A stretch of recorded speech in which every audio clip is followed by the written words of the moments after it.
Hello, ZACC. Hello, 7 comedians. I'm so excited to be here tonight. Welcome to the ZACC Social Distance Comedy Night of the month. I am so excited that we could do this tonight. Normally, I would thank everybody for driving down during a snowstorm, but you guys didn't do shit except for the 7 of you. Everybody else, nothing. Yeah, it's snowing. I feel like I get really upset when the weathermen tell me now to stay inside when there's a storm because of the pandemic. They're like, you better stay inside tonight. I'm like, for which deadly reason am I staying inside tonight?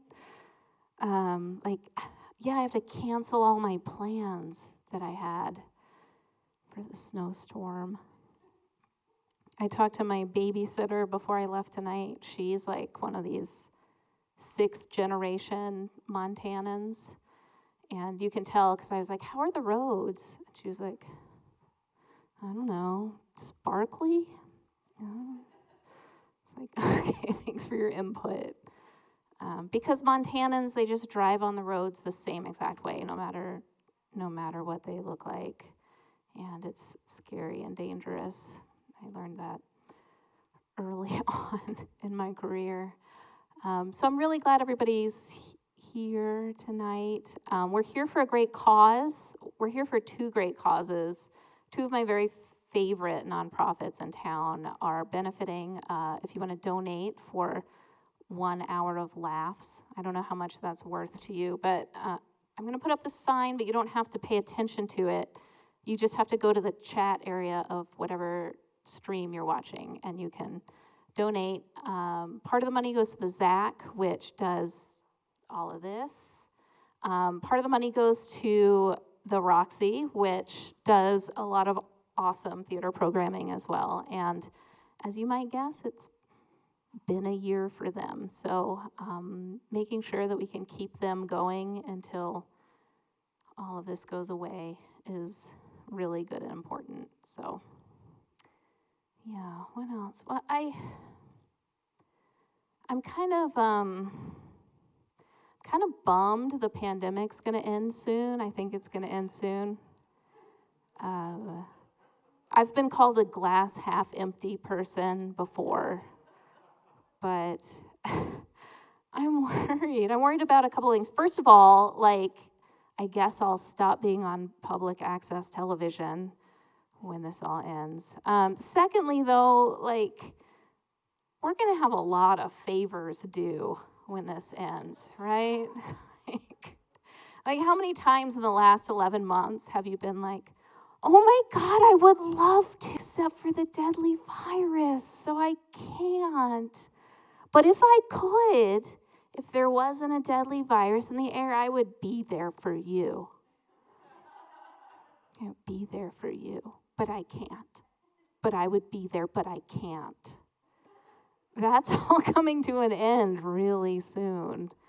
You know, it's like what Hemingway said, do so drunk, except we have 11 months of it.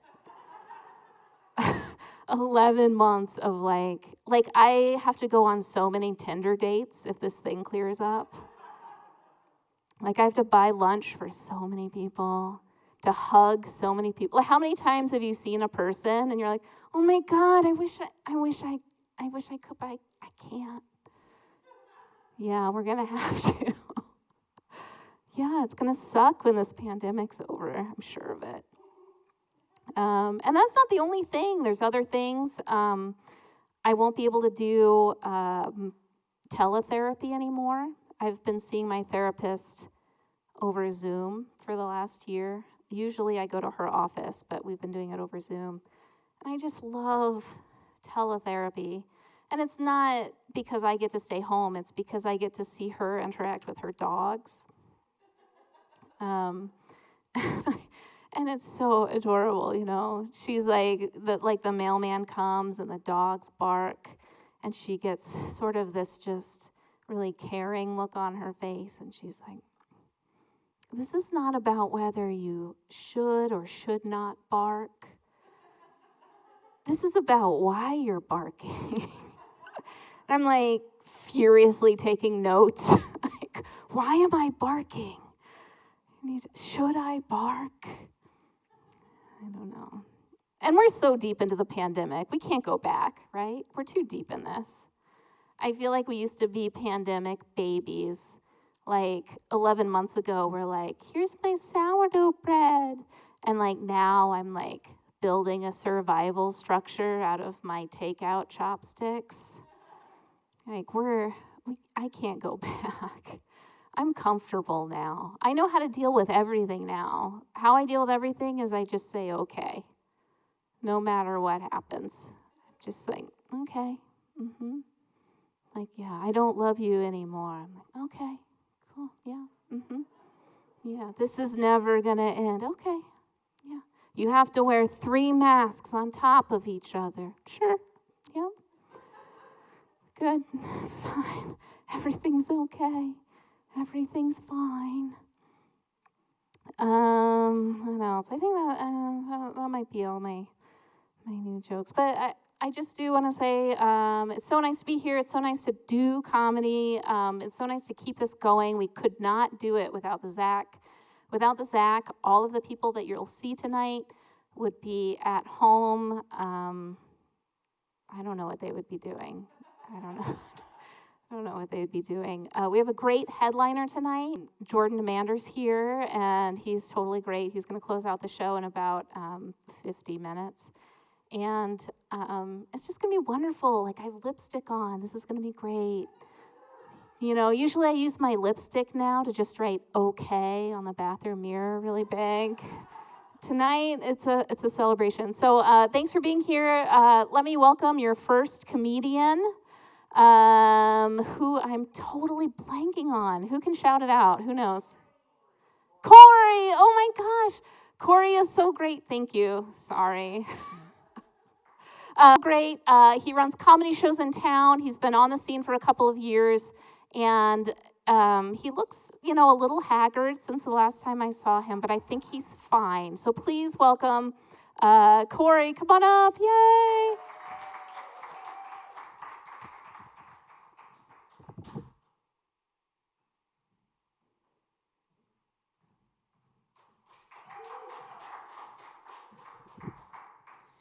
Yeah, I look haggard, I know.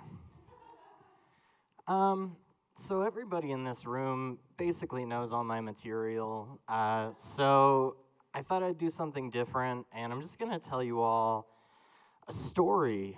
In 2012, I was working at Taco del Sol. Yeah.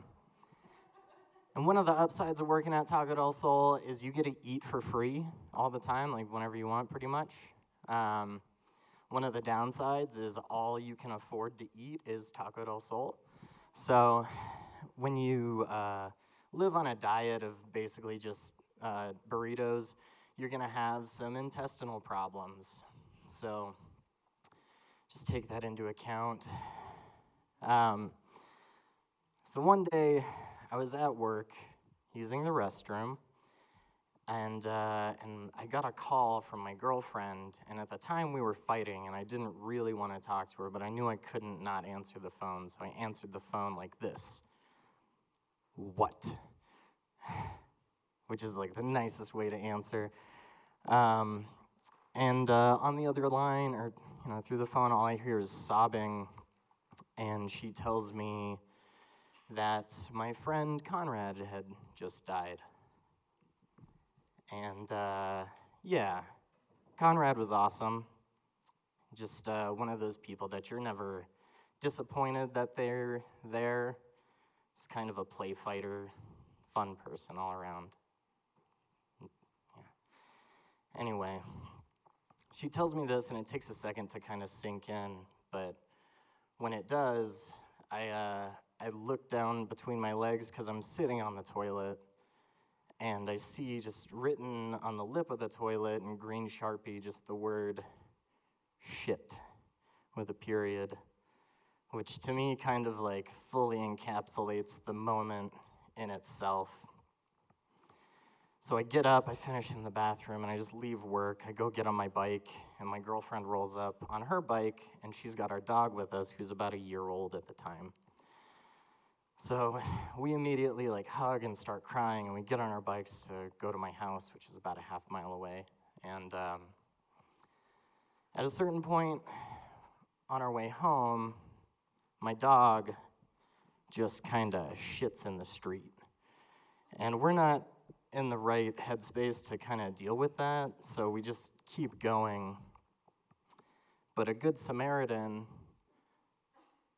noticed it and decided that the best course of action was to follow us on her bike, screaming at us the whole time.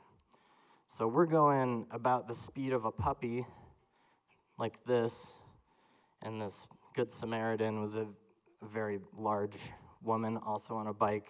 It was kind of like watching the O.J. Simpson chase, just a low-speed chase all the way to my house. And we got close enough to my house where I was have this person coming over to my house right now.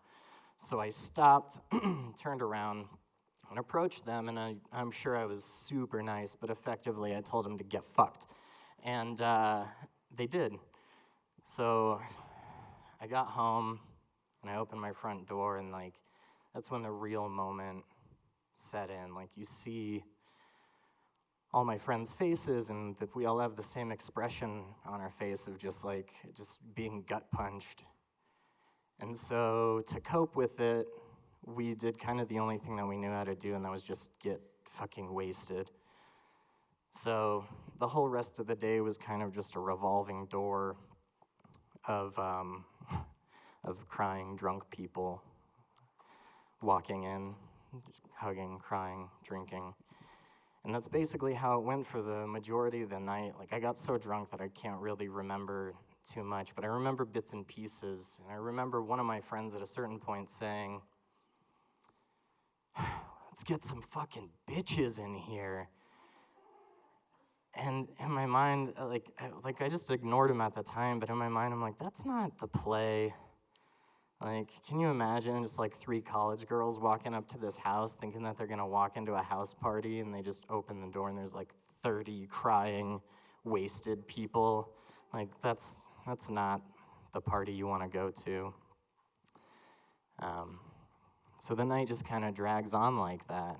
It's like a lot of pain. Everyone was really, really torn up. Until eventually I went to bed. I got in bed, and I grabbed a beer off of my windowsill and took a swig. And my room in my 20s was one of those cool rooms that you come across when you're in your 20s. It's full of stuff, just like a lot of trash, like a lot of really cool trash everywhere. This beer can was one of those pieces of trash, and when I took the swig, not a sip, it was like a full mouthful, it came with a flavor that I can only describe as like a dumpster behind a bar, but also came with a texture. It was I could describe it as like a congealed ball of mucus covered in like wet tennis ball fur. And unlike a lot of people, you might like try to spit that out or rush to the bathroom because you're gonna throw up. Not me. I stomached that shit, and I kept it down like a fucking champion. The whole next day, I just wished that I could throw up, but I just didn't. I willed myself to not throw up. It was a pretty amazing feat. I feel like it deserves a little more recognition than that. But that night, I had a dream about Conrad, and it was one of those weird dreams where you're not, like, where you're trying to accomplish something, but you're not really sure what it is you're trying to do, like trying to take like a square peg and put it in a round hole, but you can't figure out how to do it. And I'm trying to do this thing, and Conrad shows up. And he looks at me and he goes, "Hey, you're doing that wrong." I'm like, "Oh, okay, here, like, show me how." And so he takes whatever it is that I'm trying to do, and he goes, "You do it like this." And then he hits me in the nuts and runs away. And and then I woke up and just thought, like, yeah, that's about par for the course. That was just who Conrad was. He was just really fun. And we all miss him. Anyway, that's my story of how I had the worst day ever and I didn't throw up. I'm not really sure where I am on time, but that's all I'm going to do tonight. So let me introduce the next comedian. The mercurial icon and the voice of your generation. A very funny comedian, an all-around good person. Please welcome Charlie McCorn.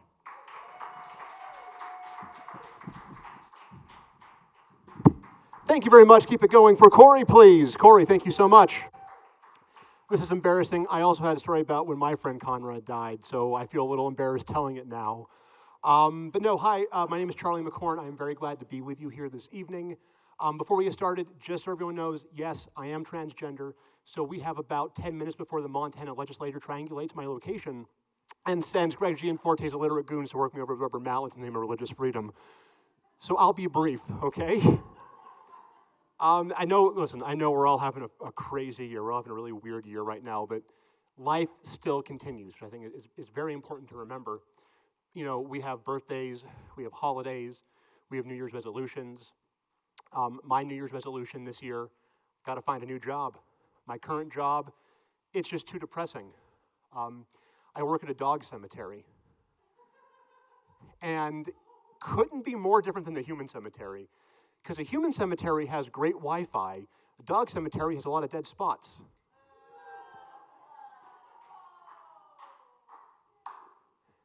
Thank you.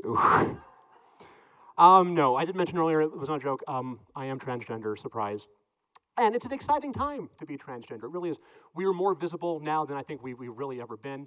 And personally, I love being trans, because now I can talk about things that I was too ashamed to before. Like how much I fucking love professional wrestling. Because it used to be like that's something I needed to hide away from people. People would not understand. But, you know, now that I'm a transsexual, it's like the least embarrassing thing about me.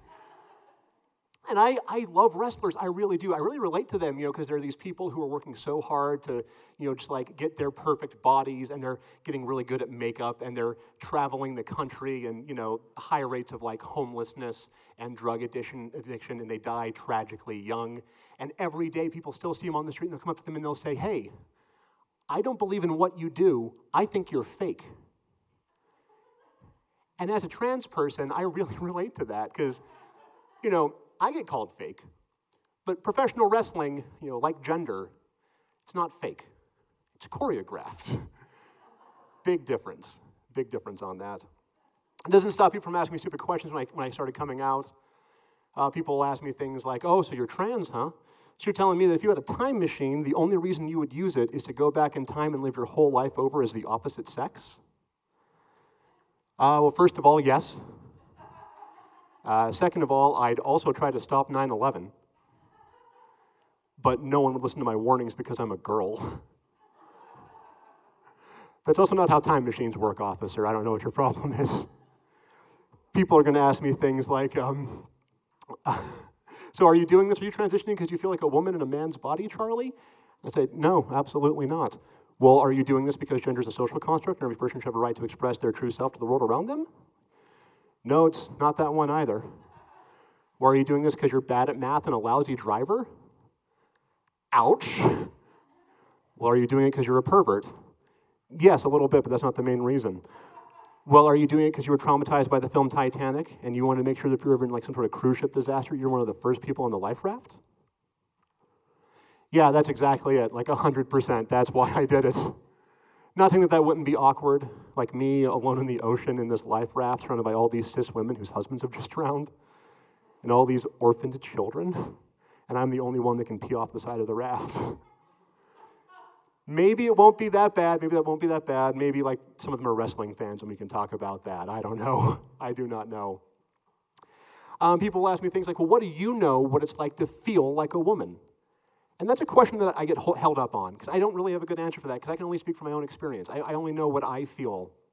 But I do, I honestly do. Some days I wake up and I look at myself in the mirror and I feel like a woman, because I say to myself, Jesus Christ, I hope no one murders me today. I know that joke's a little intense. I know, okay, I get it. I'm just trying to say things are scary out there. Things are scary right now, you know? But thankfully, I have found a surefire way of protecting myself by separating the good people from the bad people in my life. And this is super easy, and you can do this even if you're not trans. Take this and be more successful and more happy in your life. You just ask them one simple question. You ask them, what superpower would you most like to have? Two kinds of people. The first kind are going to say, oh, well, you know, I want to fly like Superman, you know, up in the sky, wind whipping through my hair, looking down at a planet where I'm so high up I can see no borders, and all the people down there look the same, because we are. Those are the good people. The other people will say invisibility, and they're all sex criminals. Every single one of them. Not every single one of them, that's unfair. Probably some murderers in there, honestly. Like, there's probably people in your life that if they could turn invisible, what they would do is immediately start pushing old people down flights of stairs. Just, and then they'd run away. That's what a year of watching news has taught me about our society. My dad hates that joke. He pushed people down a flight of stairs. He may have, actually. I grew up in Deer Lodge. My dad is a prison guard. He's been a prison guard at Montana State Prison for 30 years. Having a prison guard as a father, I'll let you know, had absolutely no negative impact on my mental health, my sense of being, or my happiness. It did make me really good at having secret gay sex under his nose, though. Joke my dad told me, how many prison guards does it take to throw an inmate down a flight of stairs? None. He tripped. It's rough. It's rough growing up that, and you know, we need to be nice to my dad. He's had a really rough year. You know, his oldest just came out as a transsexual. Like, rough for him right now. Okay. And I'm really glad, actually, that silver lining of the pandemic. You know, when my parents told me, "Oh yeah, well you're not coming home for Christmas then," I was able to say, that's right, I wasn't to anyway, because I love you, you weirdos. But we still had Christmas. They mailed me something. My dad mailed me a package.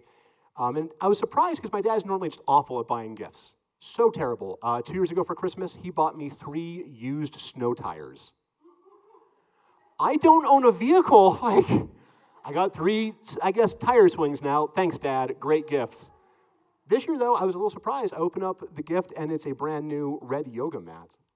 And I'm like, oh, wow, that's exciting, because I do yoga. I do yoga. I do DDP yoga. It's a form of yoga invented by the professional wrestler Diamond Dallas Page. A fact I would have never told you about myself unless I grew these rockin' tits. So, and I take the yoga mat, and I unfurl it, and there's a giant Confederate flag printed on it. Okay. I know we as a society are having a much larger conversation about where the Confederate flag belongs. We all have our own opinions. Some of them are abhorrent, let me just say. But, you know, I think that we can agree that wherever it might belong, like, okay, for me, do I believe it belongs like flying above a courthouse? No, absolutely not. How about a museum? Yeah, that's fine. Well, what about a tribute to Leonard Skinner tattooed on the arm of a man who loves drinking cold beer as much as he loves voting against his own self-interests? And I'm fine with that one. I really am. Tattoos are expensive to remove. He doesn't have the money. The cold jobs did not come back. He was lied to. It's not his fault, okay? But wherever you stand on the side of this debate, the right side or the wrong side, we can all agree that it doesn't belong on a yoga mat. So I confronted my dad. I'm like, Dad, why do you think this is an appropriate gift for anyone, let alone me? He says, well, you could stand to lose a few pounds. I go, well, no, Dad, not the yoga part. The Confederate flag part. He said, well, I know how much you love the Civil War. I don't love the Civil War, Dad. I've just read a lot of books about it. I also love movies about World War II. That doesn't mean you should buy me a Hitler Youth tracksuit for my birthday. Why is it that when you buy gifts from me, it's like you're buying them for a stranger? It's like you're putting no thought in it. It's like, what is going on, Dad? And he said, well, it's because I'm ashamed of you. Like, you're supposed to be my firstborn son, and here you are doing this thing that I think is embarrassing to the family and honestly is sinful. When people ask about you, I want to tell them that you died. I sometimes wish you were never born. So I turned invisible and I pushed him down a flight of stairs. All right, folks, I'm going to leave you with this one. I know that I'm very funny, I'm very talented. I have never won a trophy. I've never been given a trophy for anything in my entire life. The closest that I came to is that I once won first place at drag queen karaoke. First prize was a brand new glass marital aid in the box. Which, okay, not a real trophy, obviously, because I had to take it home and mount it myself. Ladies and gentlemen and non-binary friends, my name is Charlie McCorn. I'm very excited to bring up this next comedian. She is a fantastic humorist. She's a wonderful actress, and she's a great friend. Please welcome to the stage the very funny, the very talented, the very Amy Lee Smith.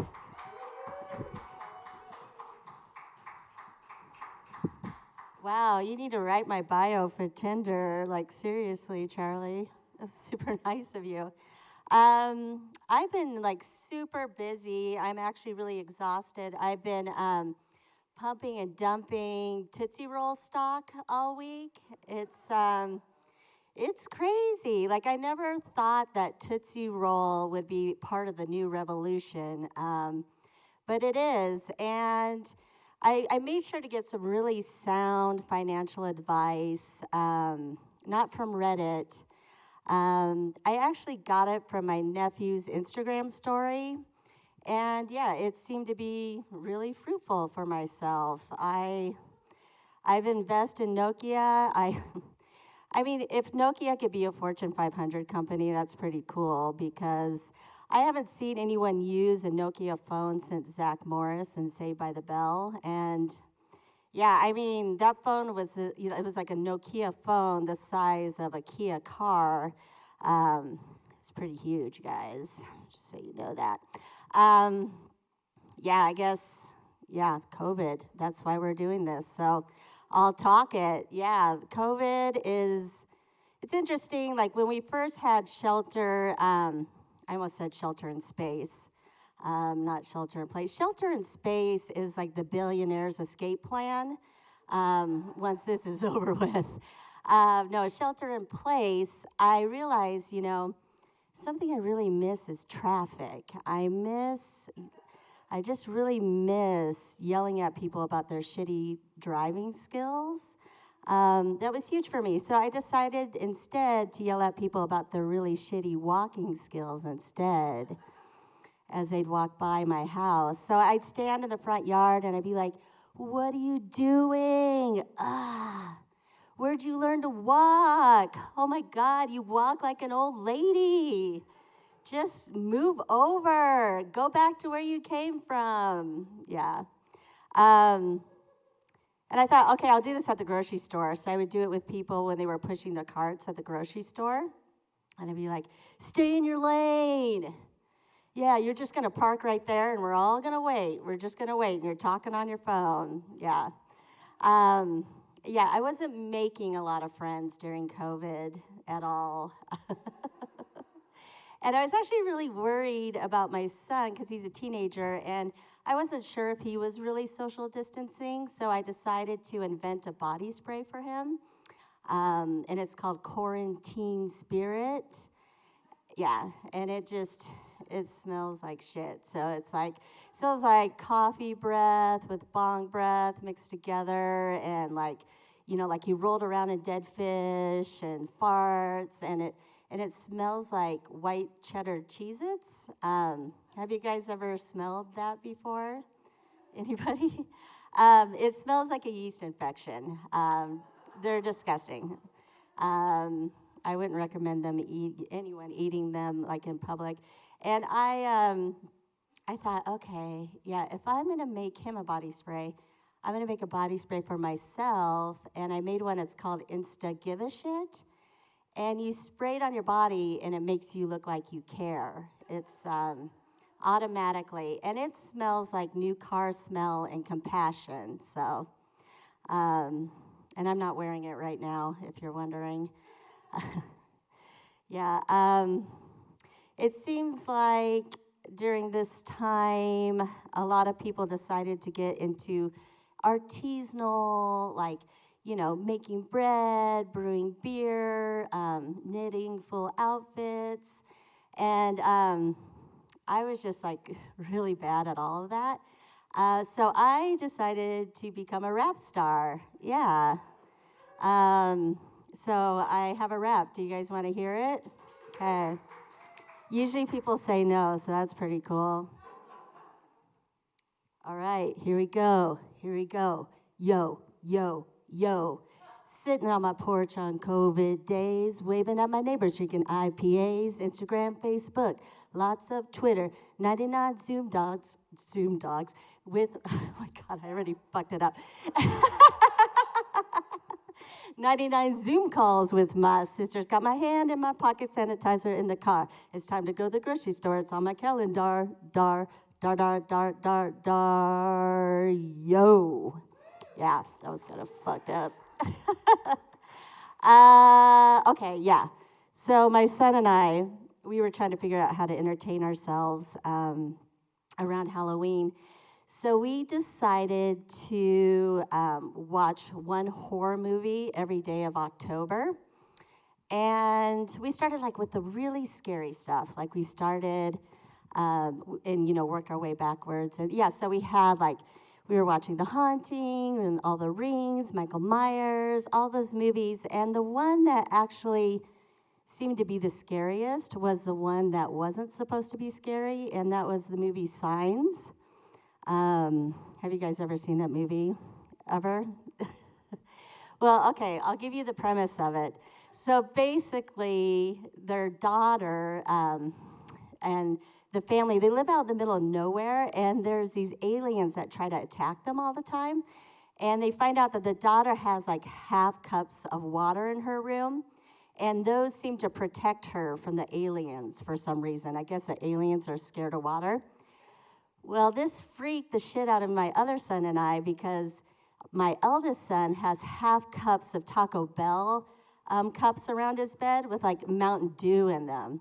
We're like, what the hell? And then he had like all this like Taco Bell wrappers, and I was like, oh, I thought he was like just lazy, but he's actually really protecting the family.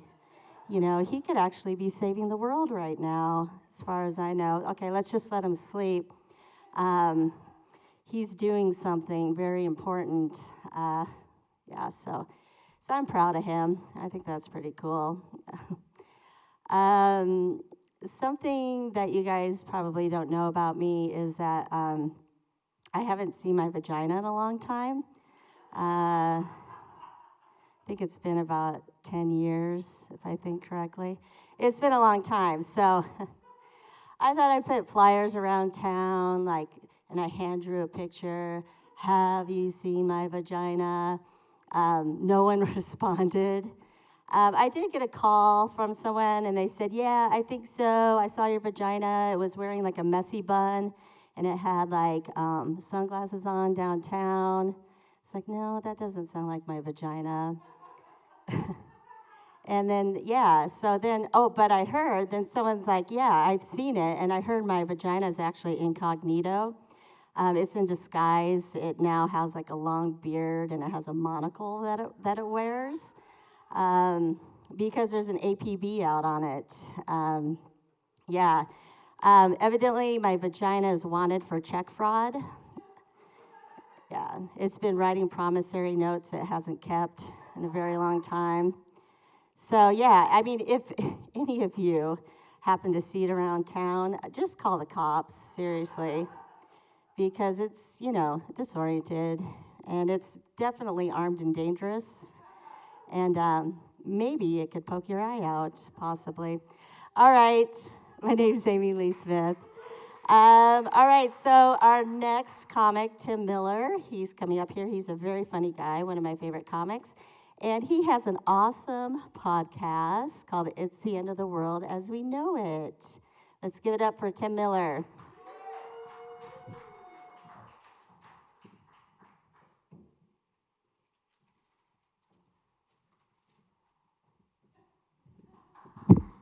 Thanks, everyone. Give up for Amy.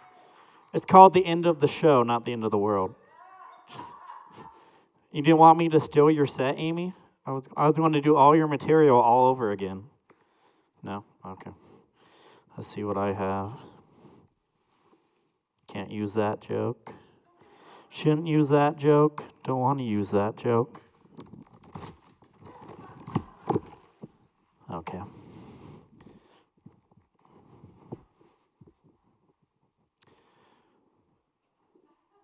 I kind of want to open up a butcher shop that just specializes in chicken. Mostly so I can put a sign out on the front that says, if you hear a squawking, don't come a knocking. Yeah. Some people like to live their life in the fast lane.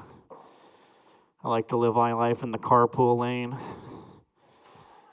meaning that I drive down the highway of life in a clown car full of all my insecurities, low self-esteem, fear of intimacy, being a middle child, my childhood fear of Furbies. They're all just in there, just trying to take control of the wheel, trying to steer me in the wrong direction.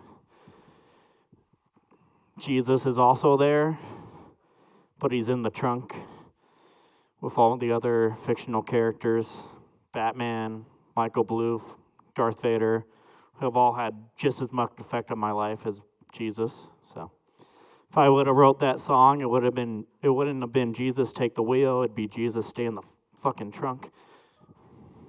Yeah.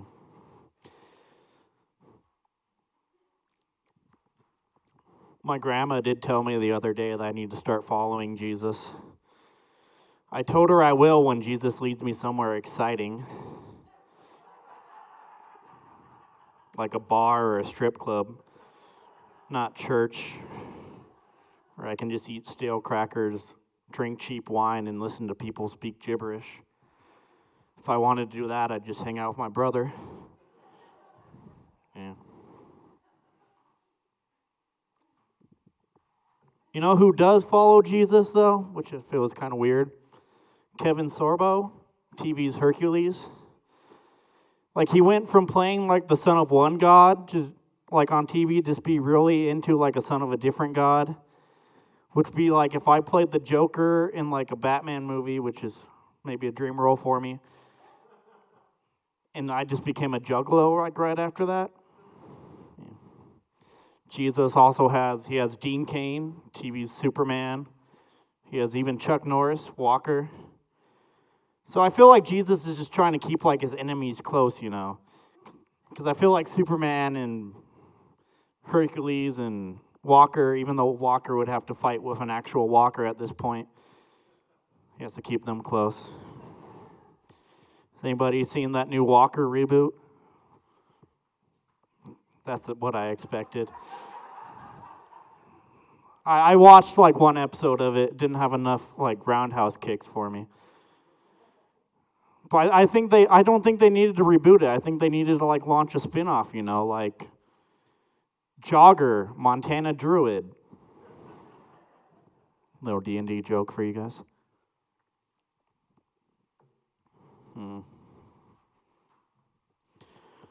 So there's this conspiracy theory going around that Helen Keller didn't exist, which is a weird thing. I don't know why you want to bully a disabled person that's been dead for 50 years, but okay. So if we can pretend that Helen Keller exists in like 20, 25 years, can we pretend that Donald Trump didn't exist?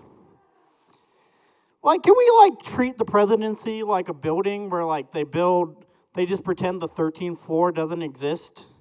They just skip from 12 to 14 for superstition for superstitious reasons. Can we just skip from, like, the 44th president to the 46th? Just pretend we were on a break for like 4 years? Can we do that? I'm asking anybody. God, I hope Trump doesn't try to come back in 2024. I hope he's either in jail or dead. I'd be okay with either one of those.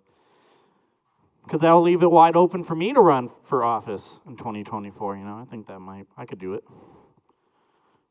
Might run for office. Already have my campaign planned out. My slogan, which is going to be, imagine. a better tomorrow yesterday. And I have my campaign, I have my, whatever they are, campaign things planned out. I have my 2 M's. My first M stands for mints, because I think everybody should have fresh breath. So much so I'm just going to get completely rid of healthcare and replace it with mint dispensers on every corner. Call it Miller Kinda Cares. Then I have my second M, which is magicians. Because I think of it like a poof. Is that what you call a group of magicians? I guess that's what I'm calling them. A poof of magicians, I think we can solve a lot of our problems, you know. Like we can solve world hunger by just pulling rabbits out of hats. We can solve the deficit 1 quarter of the year at a time. And we won't need a military if we can just make our enemies disappear. Yeah. And finally, I have my 2 C's. Stands for 2 cups of coffee every morning. So I'm a 2 cups of coffee kind of guy. And I believe in that so much, I think everybody else should be. Like everybody from like newborn babies to 100-year-old people should be drinking 2 cups of coffee every day. If you're drinking only 1 cup or you're drinking more than 2, you can get the fuck out. Also, if you're drinking decaf, that doesn't count, and I'm sending you into the sun. So vote for me in 2024, maybe. I'm Tim Miller, and I approve this set. Coming up to the stage, this next comedian got me for our Secret Santa. I'm kind of disappointed I didn't wear the shirt that he gave me, but give it up for Nathan St. Ange, everybody. Keep it going for the lovely Tim Miller. Good shit, Tim. That's pretty funny. I'm Nathan St. Ange. I'm not supposed to be here tonight. Who was supposed to be here? Aaron Jewell. That would be like this, I guess. Hey, titties, dick, pussy. And everybody laughs. Fuck. I hate that. Anyway, hi. That's pretty good. No, I'm completely ill-prepared. I've got some notes here. I think maybe some of them are comedy notes. How's everybody doing at home? Where are they? Over there. That's okay. Dad, is that a boy or a girl? Shut up, Jamie. You don't know the fucking difference anyway.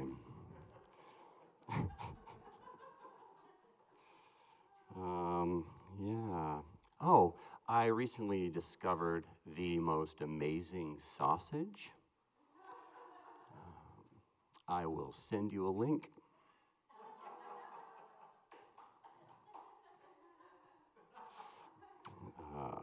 On my way over to the club tonight, I saw 2 people carrying a washing machine. I thought, geez, if I had a dolly for every time I saw that, I could help. We all know that Plato was a philosopher. Was Lego also a philosopher? I like my women how I like my coffee. I should not have done this. I like my women how I like my coffee. Never after 2 p.m.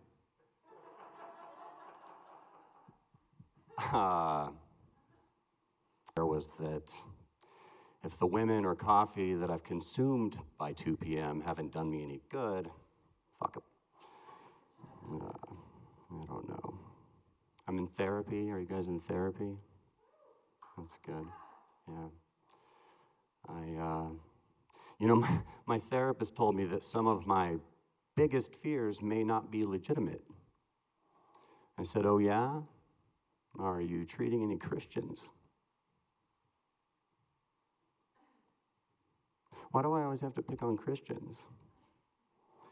I think it's because deep down inside, I do believe in God, and I realize how stupid that is, so I take it out on other believers.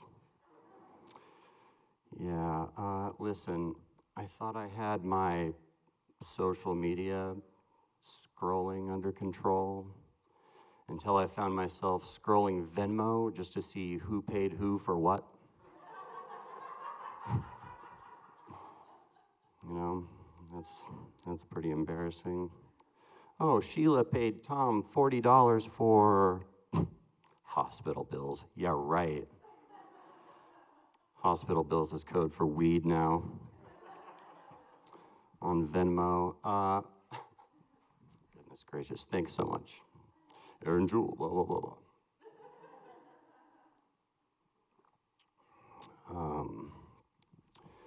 When I was about 12 years old, I was really into Allen Ginsberg.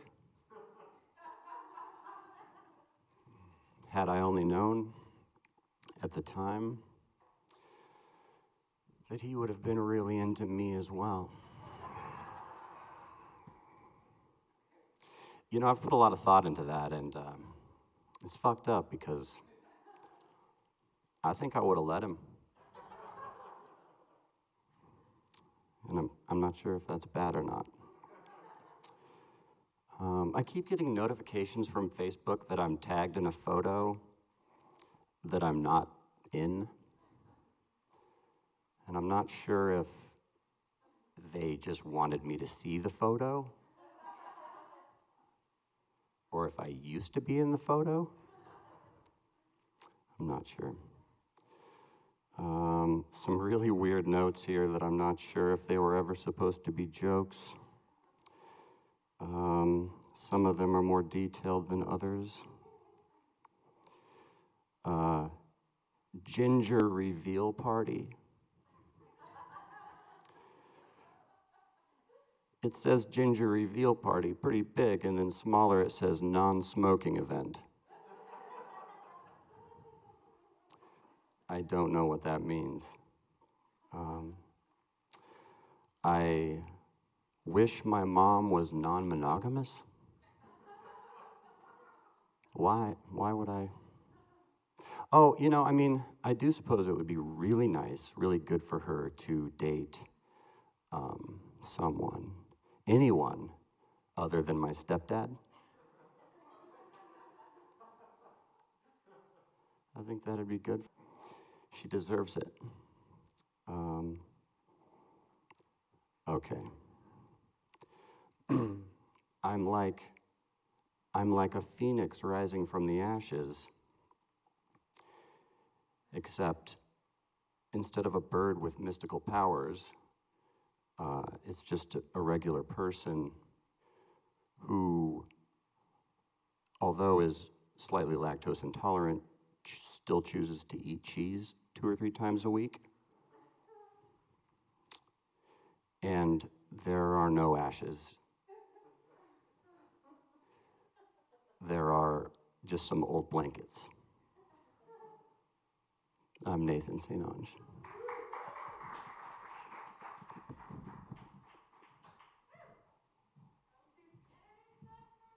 I would also like to say something before I go.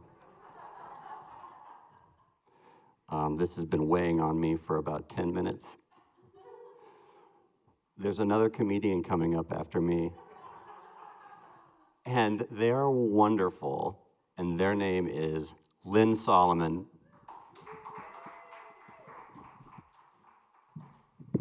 Thank you, thank you. Put your hands together for Nathan, folks. Before I get started, a huge thank you to the ZACC. Give some love to the ZACC. Huge props to the Roxy. I'm so grateful that we can raise some money for the Roxy. I know the Roxy means a lot to pretty much probably every comedian in this town, certainly the people in this room. I've had a lot of really great shows at the Roxy, both as a participant and an audience member, and so I'm really happy that we can hold up our end of the deal and help them keep doing what they do so well. So this is how much I love y'all, people in the room and people at home. I'm wearing makeup today. Hold for applause. Yeah, I don't know. I mean, I wasn't the person who wore a lot of makeup anyway, but like since the pandemic, ladies, back me up on this. When you go open up your makeup after like 11 months of sitting in the cabinet behind your toilet, it all looks like the stuff you find like around the top of the mayonnaise jar. It was not, yeah, it was not pretty, strangely enough. I don't do a lot of political humor, but okay. So there is this politician in the news, and I will not name her. She is a congressperson from Georgia. She's dreadful. She's a bigot. She's ignorant. She's reprehensible. However, we've gotten that out of the way. But she also is someone who espoused the belief that in 2018, the forest fires in the western part of the United States were not created by like global warming or human error, but by space lasers belonging to Jewish people. That's what she said. So this created a lot of questions for me. You may not know this about me, but I am half Jewish. I have a Jewish father and a Catholic mother, which is why one of my hobbies is guilt. But my question, and so I did a lot of research, because what does this mean for someone who, like me, is a Semite? So the more I looked into it, I found out that if you're only partially Jewish, the Jewish space lasers, they kind of have, it's a different capacity, if you will. So they're not really space lasers when you only are partially Jewish, folks. You can use them for other uses. I mean, the one I found fascinating was circumcision.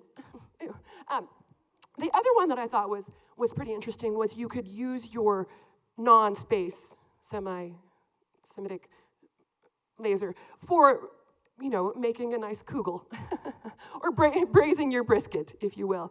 Yeah, and the other one, and I thought this was fascinating too, you can, in the wintertime, there's a holiday, and you have your space lasers, and there's this contraption that you put your space lasers in, and there's 8 of them, and then you have the 9th space laser that you use to activate the other 8 in consecutive days, not long before Christmas. Okay. You guys probably know this about me. I am a word nerd. In my another life, I was a sports writer. I was a reporter. I was a journalist. So I am a big word geek. Just recently, the Merriam-Webster put out the list of the new words. Every year they put out, these are the new words in the dictionary. And some of them this year, one of them I thought I was surprised was not in there. It's actually a phrase, was like silver fox, which was about like a dapper, older man. Also, and this is very timely, second gentleman. I thought that was kind of cool because we have a second gentleman now. But, and some of them were a lot of COVID-related words and things like that. And I'm down with that. I'm down with legitimate words that, I'm all about language growing and changing. What I'm not down with are words that we just sort of make up. So the one, anytizer. You've seen this, there's an anytizer. So an anytizer is a small thing you eat, and you can either eat it as part of a meal, or you could eat it before a meal. Is snack too on the nose for you? Another question I had was, a word that we have made up that honestly, people, we didn't need it in the first place, and I don't care if I ever hear it again. Tablescape. Your Thanksgiving tablescape. Okay.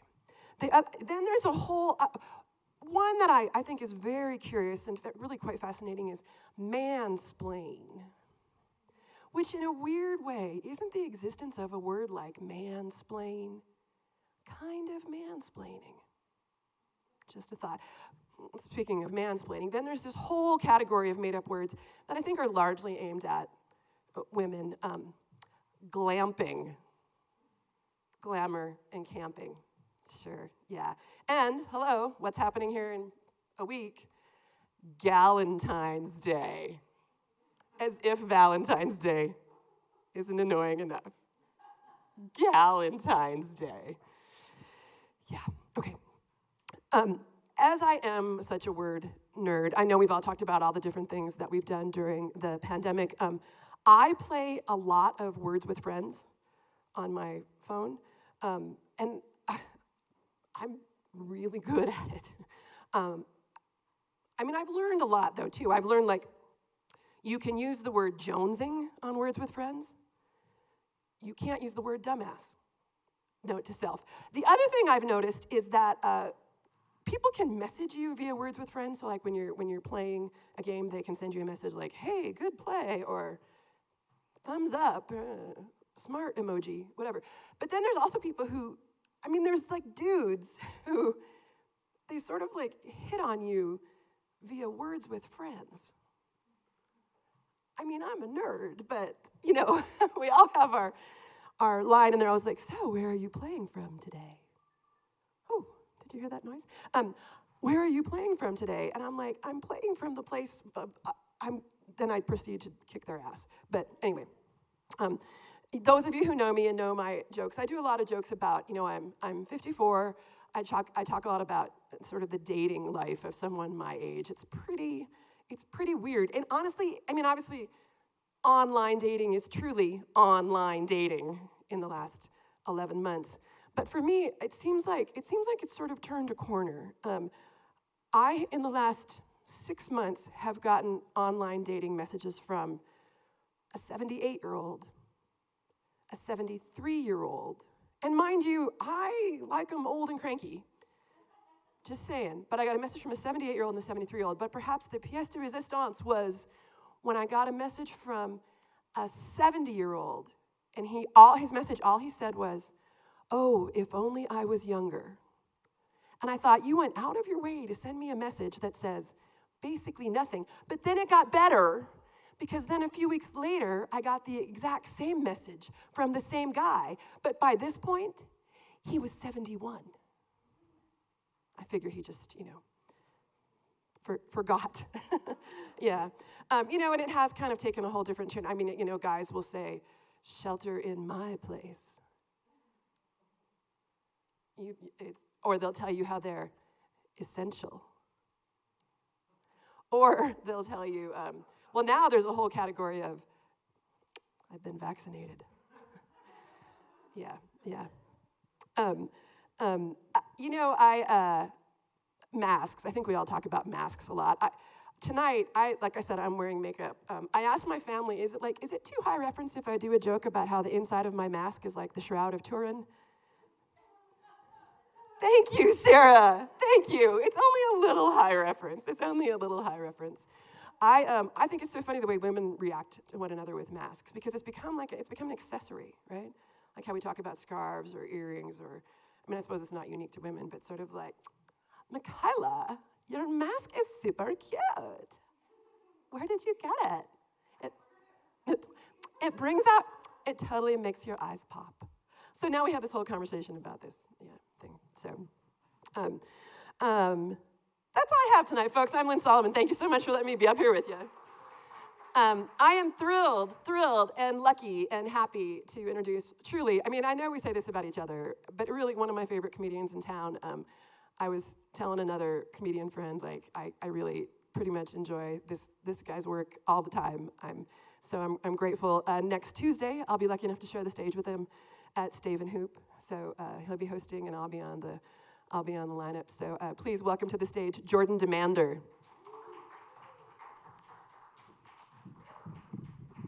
Thanks, Lynn. Thanks, everybody. Big shout out to the ZACC and to Sarah for making this happen tonight. And it's also a benefit for the Roxy, so big shout out to the Roxy. That's a cool thing to remember about the comedians here in Missoula. Like, definitely not just doing it for the laughs. Sometimes doing it for no laughs at all, and that's just how it goes. Lots of different benefits. You know, we've done several different sock drives for people with bare feet or whatever. A while back, Sarah did a benefit for Planned Parenthood. Unfortunately, I wasn't able to make it to that one, but at the same time, I've given those guys plenty of business over the years. So I'm not too worried about that. Snowing outside, do you guys like the snow at all? Yay, snow? No? I don't like the snow because the other tenants in my building can tell that I pee in the yard. But I still do it. Still do it. Peeing outside and smoking inside, those are like my two favorite things to do. Strange times. You guys ever heard that before? Oh, these are weird times. These are strange times. That's actually my least favorite thing about this whole thing is the strange times, weird times. I just don't feel like it really captures things. Like I feel like these are just dark times. Strange times makes it sound like we're living in like Dr. Seuss land or something. It's like, oh, that's what green eggs and ham tastes like. Weird. Or that's a strange looking tree. Oh wait, that's a Grinch boner. I think Grinch boners are super funny for some reason. They're dark times though. Dark times, people that know me know that I've been making a lot of poor life choices. I recently started playing Magic the Gathering. Also, I've been microdosing meth. The trick is you just do a tiny amount every 10 minutes. So I've got about 9 minutes to get off the stage here. And keep the cycle going, I'm a big fan of substance abuse in general, though. I like substance abuse mainly just because it's super fun. Also, I feel like of all the different types of abuse, substance abuse is generally the least frowned upon. Like if your neighbor finds out you're abusing your dog, they'll probably tell on you. But if they find out you're abusing substances, they just ask if they can come hang out. Yeah, I'll pick up some more substances, then we can really abuse them. They won't call the cops on you if they find out you're abusing your cat, I found out. It's cool. He's fine. He's fine. Their memories only like cycle through 8-second increments. He doesn't even know what's going on. Different substances I like to abuse. I'm pretty big on abusing weed. I know a lot of... I play music. I used to think that musicians smoked a lot of weed till I started hanging out with stand-up comedians. And they just smoke so much weed. It's insane. I like the weed smokers out there, but there's like your stereotypical pothead who insists that things I don't like will just be more fun if I do them on weed. And sometimes they're right. Like I used to hate going to local stand-up comedy shows. And my buddy was like, have you been going sober the whole time? So much better on weed. And he was right. I have another friend that is always trying to get me to go fishing, like half the other people in Montana. They just don't understand I don't like fishing. This guy insists I'll love it if I just go fishing on weed. And I don't buy it. I mean, I'll definitely go down to the river and do drugs with you. I just don't need to trick animals while we're down there. We could just do the drugs. Another good substance to abuse, acid. You guys like abusing acid? Have you ever tried acid on weed? It's pretty much the same. It's like paper beats rock, acid beats weed. You can't even feel the weed. Save your weed for tomorrow. Alcohol is a big one. Like losing the bars, when the bars shut down because of this pandemic, that's like when this became like a real thing for me. Like I know for some people it was the NBA stopping. For some people it was because, someone they love died or whatever. For me it was the bars closing. That's when I was like, holy shit, this might actually affect my life. This is a real thing. Because I like the bar. The bar is cool. It's like a secondhand store for friends. It's like, well, these aren't really my style, and they look a little worn out. I'm not going to sit here without any pants on. So I guess we'll do this. I was leaving the bar the other night, and I got pulled over for buzz driving. All the comedians were like, whatever, you've been telling this joke for 2 years now. And thanks for pointing that out, Tim. Now everyone out there knows that. So anyway, a couple nights ago, I got pulled over for buzz driving. A lot of people think that buzz driving just is drunk driving. That's okay, I've been wrong before too. I forgive you. The officer who pulled me over basically said as much. He's like, well, I can tell you're not drunk, but you're clearly not sober. So I'll tell you what, how about you walk your happy ass home, and my partner and I can get back to doing what Missoula cops do best, jerking each other off to Mumford & Sons. Mumford & Sons fans in the audience? So I shook both their hands, and I went on my way, and I felt amazing. Like, I realized something walking home that night. Like, it doesn't matter if we're talking buzzed or drunk or stoned or religious. Whatever your drug of choice is, there's no high like the high you get when you first realize you're not going to jail. Easily the best feeling I've ever had. It's honestly the first time in my life I felt like I was capable of making any kind of difference in the world. Like I was a superhero, like I was Captain America if he was younger and maybe had some kind of weird thyroid condition. The problem is like all those highs, like this is also super addictive. Like every night since, I've just been like chugging 3 beers and driving around like a crazy person, hoping that I might almost get arrested again. Which is incredibly hard to do when you live somewhere where half the other drivers are just doing that exact same thing. I think you have a problem, Missoula. Like real alcoholism in this town, not like that fake made-up genetic alcoholism where it's like, oh, I drink because my mom drank. Because it's way more likely that your mom drank because of you, and not the other way around. Yeah, super dark times, man. Every time I can't remember where I'm gonna go again, I'm just gonna say super dark times, and it's gonna remind me what the next thing I was gonna talk about was. Anyone else just entirely disappointed with the way that the end of the world version of themselves has been acting over the past year? I have been being pretty fucking reckless. Like a year ago, I kept trying to convince everybody that they could hang out with me because I had the virus back in February. And now all my friends are just like, how the fuck have you not had this shit yet? You're like the one guy that should have had it like 10 times already. That's how it works, right? I don't know. End of the world me didn't do so hot, which is too bad because I'm a big fan of like apocalypse movies and apocalypse scenarios, and I've always thought that like you would want me on your apocalypse team. Like you guys want me on your team in the case of a real apocalypse. And the only reason I can think of is, I don't have a lot of skills, but I promise I won't lose my shit. I'll keep my shit together. I will be there.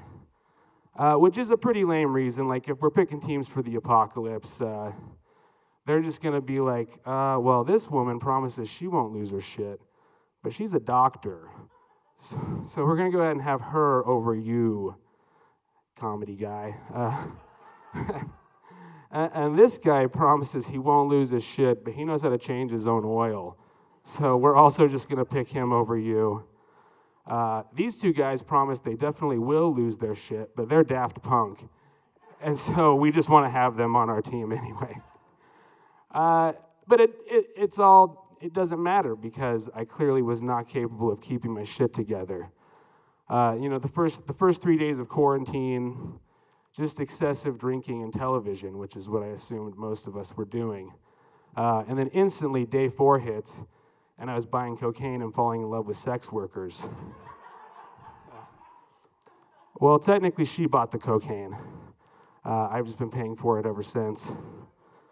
With that soul toll, paying that soul toll. Side note: if you're not getting your sex from a sex worker, you're wasting your money. That would be like if you needed to have a tooth pulled, instead of going to the dentist, you just came over to my house to have me do it. And I would do that for you because I'm a good person. Probably not a good idea, though. And the bummer is, pre-pandemic, had I told one of my buddies this story, they would have just been like, "Oh, sweet! Like you did cocaine and got laid last night. Like we were all starting to wonder about you. That's awesome. And do you still have any of that cocaine left over?" But when I told my friend about this, back in April, during quarantine, he just lost his shit. He was like, "You did what? You did what last night? Don't you know we're in the middle of a pandemic? You can't be having sex with strangers. But also, do you have any of that cocaine left over?" I didn't. No one really has leftover cocaine ever. They're never like, no, we just decided to stop doing it. We all got tired. And we decided to call it a night. No, there's no leftover cocaine. Nathan did his coffee joke, so I feel like I want to do my coffee joke. I like my coffee like I like my women like I like my coffee. Extra room for cream. All right, hey, anyone, thanks so much, everyone. I'm going to get Sarah back up here. This has been super fun. Thanks, viewers. Give it up for Jordan, everybody. Keep it going. Hooray. Yay, thank you so much for attending tonight. If you haven't given, please give just a few bucks. The ZACC and the Roxy keep arts in our town, and this last year has been shitty. So throw a few bucks their way. Thank you so much. We're back next month on March 13th. It is the 1-year anniversary of the pandemic on March 13th. That's the day that Missoula shut down. It's the 1-year anniversary of the first case that was confirmed in Montana, and everything just went black. We're going to celebrate that with cake and music and comedy, and it's going to be amazing. So please check back there for that, and thank you for coming tonight. See everybody later. Bye.